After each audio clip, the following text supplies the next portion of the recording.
C'est déjà le dernier jeudi de ce mois de mars, mesdames et messieurs, 27 mars 2025. Nous sommes donc, et vous êtes au rendez-vous de votre émission matinale. À suivre donc tout de suite la revue des titres, le bulletin d'information, le forum matinal et sans oublier l'invité du jour dans votre rubrique l'interview matinale. Et on boucle cette émission avec la revue des titres, la revue de presse, du moins avec Faouzia Sefou. Bien le bonjour à tous, mesdames et messieurs, on se retrouve tout juste après cette virgule.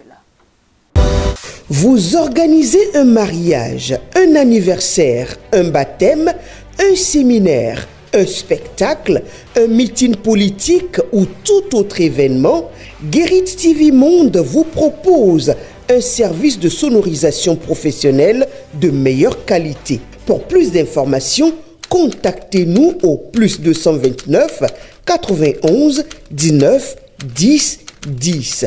Guérit TV Monde, le leader des web TV.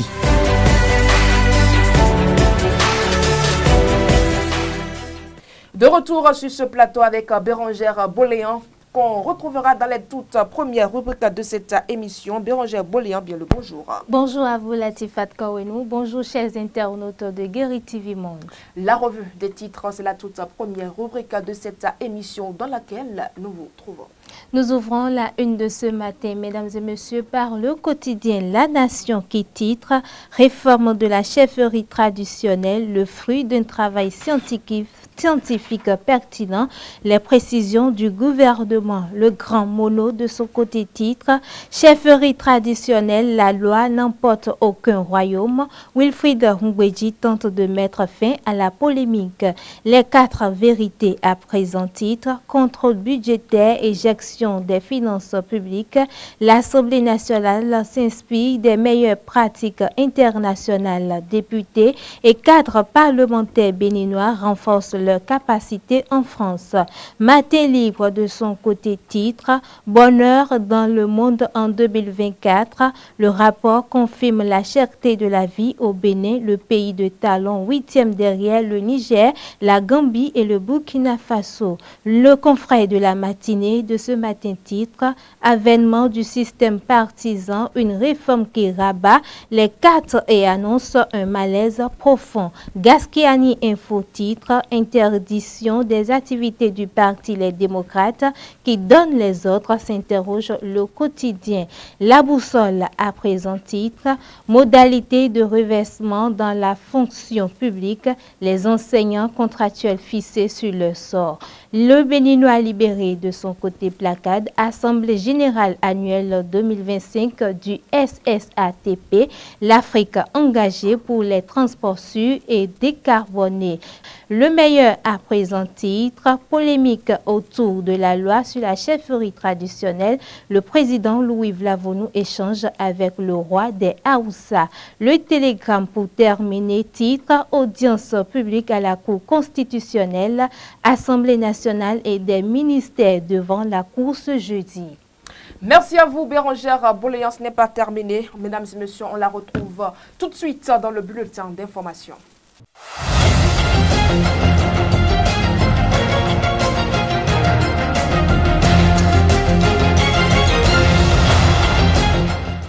Chers internautes de Guérit TV Monde, bienvenue dans ce bulletin d'information. En bref, une affaire de contrebande est en cours devant la Cour de répression des infractions économiques et du terrorisme Criette concernant un bateau arrêté au large des eaux béninoises près de la frontière Bénin-Togo dans le département du Mono. 3 membres de l'équipage ont été interpellés lors de la livraison de 167 fuites de gasoil. Le navire, qui avait un certificat expiré, est accusé d'entrer illégalement sur le territoire béninois. Le procureur a requis des peines de prison allant de 1 à 3 ans et une amende de 325 millions de francs CFA. L'agent judiciaire du Trésor a également demandé 300 millions de francs CFA pour préjudice à l'État. Les avocats de la défense ont plaidé l'innocence des prévenus, augurant que le navire se rendait au Nigeria et non qu'il vendait du gasoil. Le dossier dossier a été renvoyé au 19 mai et les prévenus restent en détention en attendant le verdict. À quelques jours de la fête du Ramadan, mesdames et messieurs, l'ambiance dans les salons de couture de la ville de Parakou est contractée, tandis que certains artisans travaillent sans relâche pour honorer les nombreuses commandes qui leur ont été confiées. D'autres connaissent une activité réduite faute de demandes suffisantes. Si les fidèles musulmans souhaitent célébrer cette fête vêtue de beaux boubous, la situation économique impose cependant ses contraintes. Suivez cet élément que nous propose Ansem Orisha et Modeste Adanzeto. Alors que le ramadan approche à grands pas, les salons de couture se parent déjà des couleurs de la fête. Certains artisans travaillent sans relâche pour satisfaire les clientèles. Actuellement, on a déjà livré presque la moitié des clients, les a livrés. Ça reste la moitié. On est en train jusqu'à présent.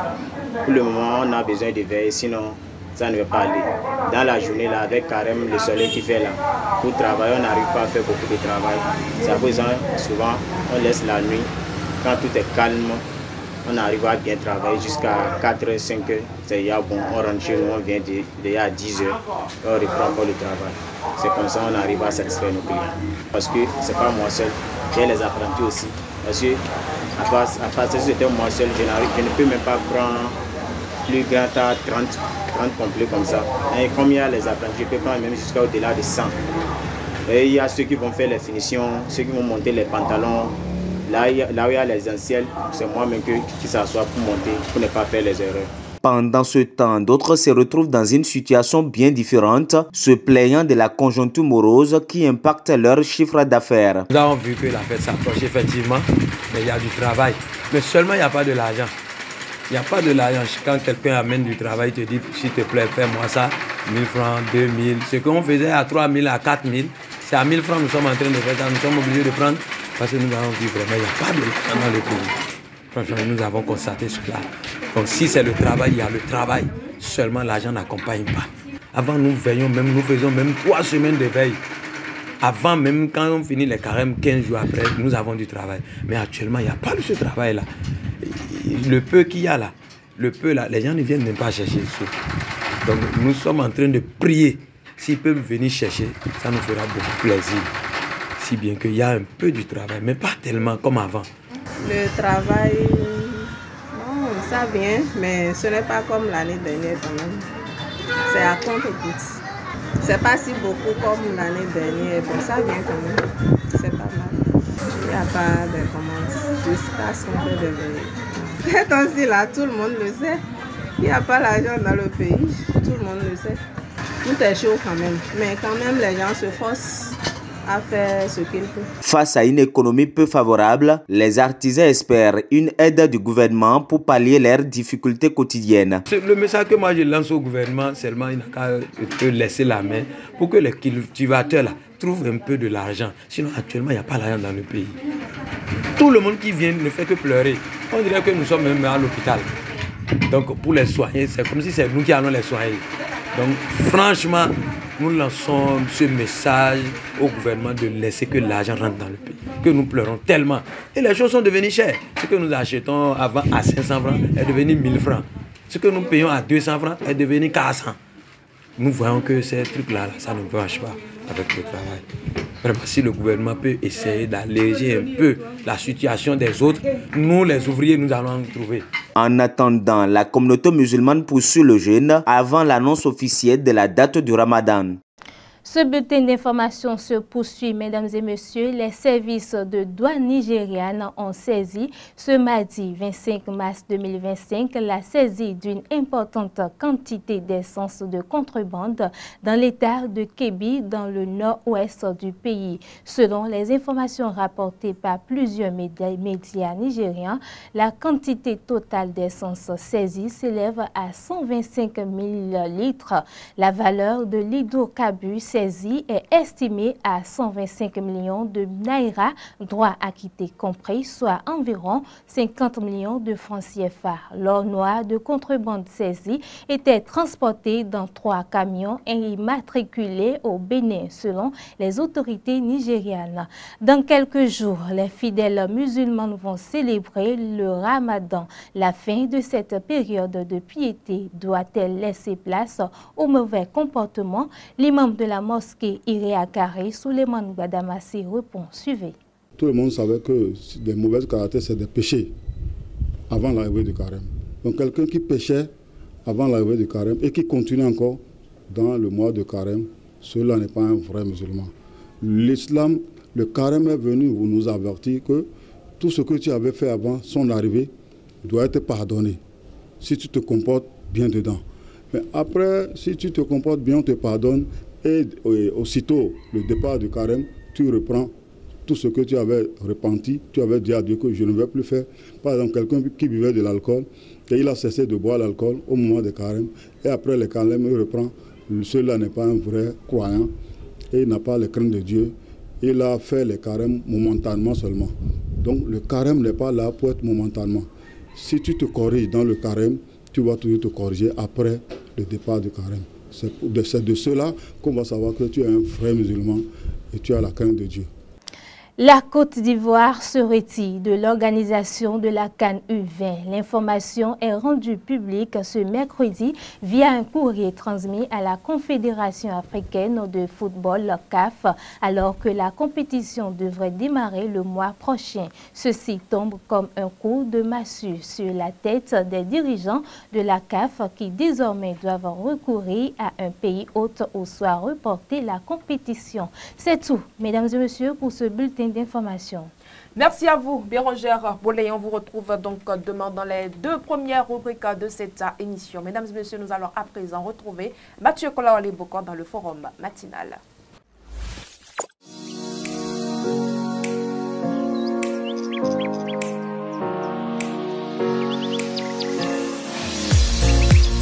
Depuis le 13 mars 2025, mesdames et messieurs, les députés de l'Assemblée nationale ont adopté une nouvelle loi sur la chefferie traditionnelle. Et désormais, mesdames et messieurs, il est déconseillé aux rois et assimilés de faire de la politique. Bienvenue donc dans le forum matinal. Mathieu Kolaole-Bokor, bien le bonjour. Bonjour Latifat, bonjour à toutes, bonjour à tous. Alors, quand on parle de la loi portant sur la chefferie traditionnelle au Bénin, la nouvelle loi, est-ce qu'on peut dire qu'elle est de trop?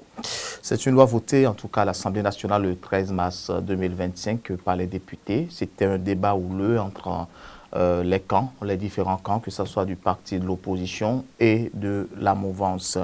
Il faut hiérarchiser maintenant ce secteur de la chefferie traditionnelle, ce qu'a décidé les parlementaires en votant et en adoptant cette loi. Même s'il y a eu 18 contre, 9 abstentions, je pense que la loi est passée. Il y a des points fondamentaux qu'il faut souligner. Et le point fondamental qui retient, nous, notre attention dans le forum, vous l'aviez déjà dit dans votre introduction, c'est d'interdire, d'accord, l'engagement politique aux chefs traditionnels, que ce soit les rois, que ce soit les chefs supérieurs, que ce soit les chefs coutumiers. Donc, désormais, aucun roi, aucun chef de la tradition ne doit s'intéresser à la politique. Donc, les députés ont décidé à ce qu'il faut que chacun reste dans son couloir.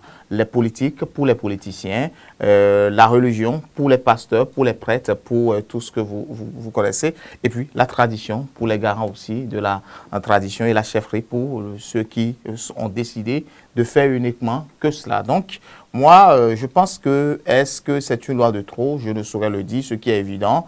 On sait désormais qu'il y a une disposition légale qui interdit à ces rois, à ces chefs coutumiers, à ces chefs supérieurs de ne plus s'intéresser à la politique. Mais la grande question, Latifat, la faisabilité est-elle possible? En tout cas, la question se résume justement au niveau de cette interrogation. La question de savoir même comment va-t-on veiller à l'application de cette loi? Ce serait compliqué parce que moi, la question que je me pose, qui conduit à ce que ces chefs traditionnels fassent de la politique? Ce n'est que les mêmes politiciens, parce que vous allez les voir. Lorsque vous entrez dans une commune, dans un département, dans un village, il faut toujours demander justement le chef garant de cette tradition-là, ou le chef coutumier, ou le roi justement de la localité. Vous ne pouvez en aucun cas, lorsque vous êtes politique, entrer par exemple dans la commune de Dassa sans que vous n'ayez peut-être allé faire allégeance au roi. D'abord le roi qui maîtrise déjà sa royauté. Et la royauté, d'abord, vous savez, appartient déjà au roi. Et je pense que c'est ce que le roi a dit justement à ses ministres, à ses fidèles, qui doit être exécuté. Donc moi je pense que les politiciens ont besoin justement de ces chefs coutumiers, de ces chefs traditionnels. Moi je pense que comment la faisabilité va être, ce serait compliqué parce que c'est vrai, c'est bien d'interdire justement de faire de la politique, mais on n'interdit pas le droit de vote. Est-ce que les rois ne vont pas voter? Si les rois ne vont pas voter, alors il n'y a pas de souci. Ça veut dire que les rois ne vont pas s'intéresser à la politique. Nous avons reçu un cadre, justement, d'un parti politique qui lui dit que lui, dans sa lignée, il a un roi, alors qu'il est acteur politique. Donc, ne lui demandez pas d'abord qu'il fasse d'abord son travail en son sein et d'aller voir, même si c'est son frère, qui est le roi, en lui disant, ben, écoutez, je suis acteur politique, j'ai l'ambition de... Alors, si le roi qui est son frère veut l'accompagner, il accompagne. Et le roi ne peut interdire ni à l'opposition, ni à la mouvance de venir faire de la politique. Maintenant, est-ce que vous voulez faire la politique, ça associer ces chefs coutumiers, tant mieux. Maintenant, si les mêmes, d'accord, que vous interdisez, est-ce que les mêmes ne vont pas justement voter et permettre à ceux que leurs fidèles, leurs ministres votent? C'est aussi là. Donc, moi, je pense que c'est une option risquée. C'est vrai de prendre, c'est déjà bien, mais tant que la loi n'est pas encore promulguée, il y a toujours aussi une petite attention que les parlementaires doivent jeter. Et je pense que les insuffisances, il faut les accepter et retourner pour que correction soit faite. Mais Mathieu Kolaolebokor, pourquoi interdit au roi d'y assimiler? Non, logiquement, ils sont apolitiques. Logiquement. Mais après tout, ce sont des êtres humains. Exact. Parce que moi, je suis journaliste, je n'ai pas besoin, selon la déontologie, de prendre parti, d'équilibrer mes informations. Mais après tout, je suis un être humain. Et après tout, je dois voter pour qui je veux et celui qui me semble être convaincant. Donc, je pense que, logiquement, c'est bon. Ce n'est pas... Mais je pense que l'application serait compliquée. Même si officiellement, on l'a dit, je pense que dans les couloirs, le jeu politique va se faire. Et n'oubliez pas que les rois, c'est d'abord les premiers politiques. Merci à vous, Mathieu Kolaolebokor. Mesdames et messieurs, voilà une rubrique qui vient juste de se fermer. Nous allons à présent passer à la météo.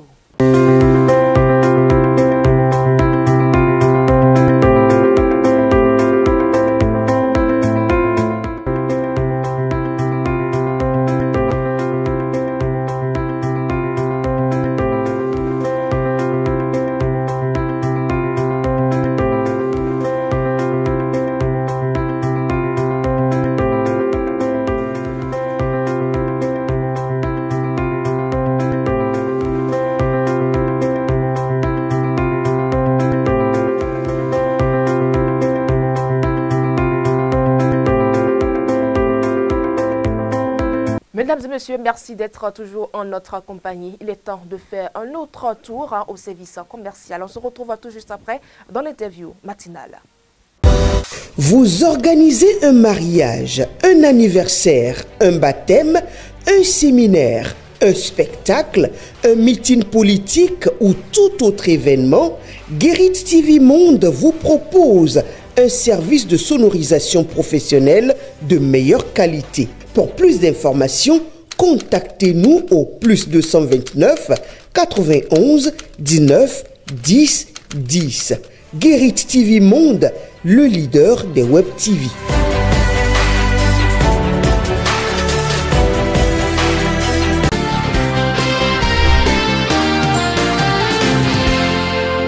La différence entre les médias numériques, les nouveaux médias et les médias classiques se situe dans le support de l'information.